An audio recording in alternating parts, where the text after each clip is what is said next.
school, our parents, our teachers, and also our barangay officials, headed by our Honorable Nightmare Press.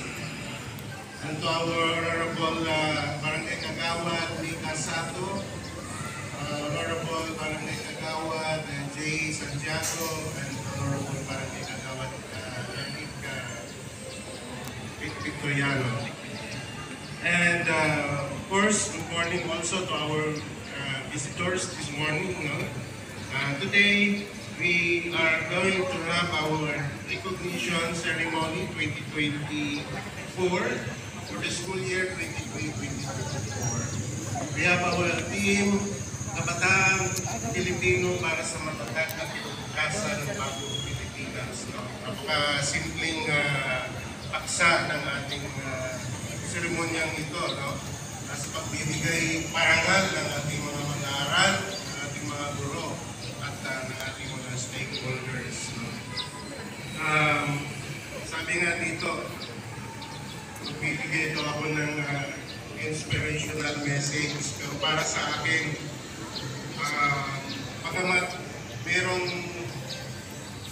porsyento na magbibigay siguro ako ng inspirational message, pero para sa akin, kayong mga mag-aaral ngayon ng De La Paz High School ay siyang nagbibigay sa akin ng inspiration dahil nakita ko, masaya kayo excited kayo, maaga pa lang ay nakita ko sa inyong mga mukha na gusto nilang matanggap yung mga awards at I believe may regalo si Kap Akaw para sa inyo yung mga pala na mga mag-aaral. Kita ko rin yung kaligayahan ng ating mga magulang, na ang kanilang mga anak ay aakyat dito sa ating pagdado at tatanggap ng kanilang award, certificate, medals, lahat ng yan ay bagay, papel, metal, pero yan ay magdadala sa inyo, saan man nyo gusto, para ipagpatuloy yung inyong pagsulikap, na kayo ay magtatagumpay sa inyong buhay, dahil yan ay magbibigay inspirasyon sa inyo, yung inyong mga certificates, yung mga medals, At inspired ako sa mga magulang dahil bihira tayong nagkikita, mga mami, daddy, parents, naintindihan ko na kayo ay abala sa inyong mga hanap buhay, para may suporta sa inyong mga anak, kaya bihira tayong nagkasama-sama dito sa paaralan. At lalo akong inspired dahil nandito yung ating mga barangay officials, sa pangunguna ni Honorable Kap Nightmare.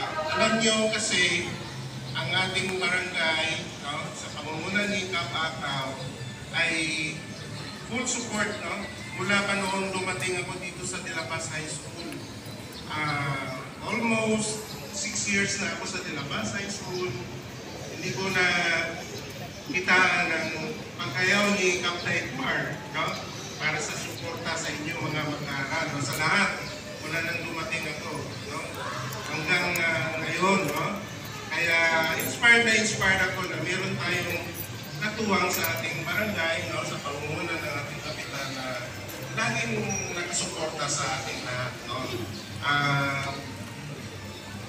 makikita nyo naman, siguro lahat ng makikita nyo sa ating paaralan ay inisyatibo ng ating barangay kapitan. Kaya pasalamatan natin si Kap at ang kanyang mga kasamahan sa ating barangay, mga opisyalis.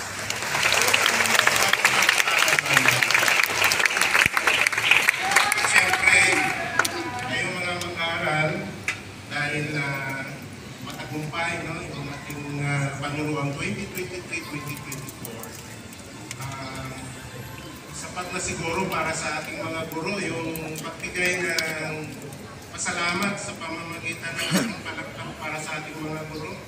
Palakpak natin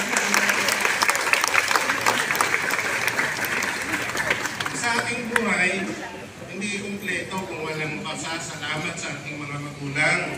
No? Kaya, pasalamatan niyo yung mga magulang kahit palakpak lang. No? So, siyempre, nagkausap na kayo, isang pasasalamat. No? Mami, daddy, tatay, nanay, maraming salamat dahil you are always there to support us. No? Ganun po. Hanggang sa tuluyan ng makamit ninyo ang inyong mga pangarap sa buhay. Huwag ko nang kakabahan yung aking kasi mainit na rin. No? Basta ako ay masaya, inspired, no? Dahil sa inyong lahat, no? Dahil sa inyong pagsusumikap, sa inyong ambag, sa ating paaralan, no? Sa lahat pagkulang, sa ating mga opisyales, sa ating mga guro, no? At wala akong mapagsisilan ng kaligayahan no, sa ating sarili. No? Dahil nandyan kayo lagi, lubos na nakasuporta din sa, siyempre sa akin. No? Kasi wala nang suporta sa lahat. Alam mo, so, maraming salamat. Inspired ako sa inyo, kayong nagbigay ng inspiration sa akin. No? At sana ay magtulungan pa rin tayo. No? Hanggang kaya natin extend no, yung ating suporta sa bawat isa. No? Kahit kayo ay grade 10 na, lilipat na kayo ng ibang level, no? Ibang paaralan, kung hindi pa tayo bibigyan. At kalangin ko ay magtagumpay kayo. Yung suporta nyo sa ating paaralan ay sana nandyan. No? Isang magandang umaga sa inyong lahat. Maraming salamat po at mabuhay po tayong lahat.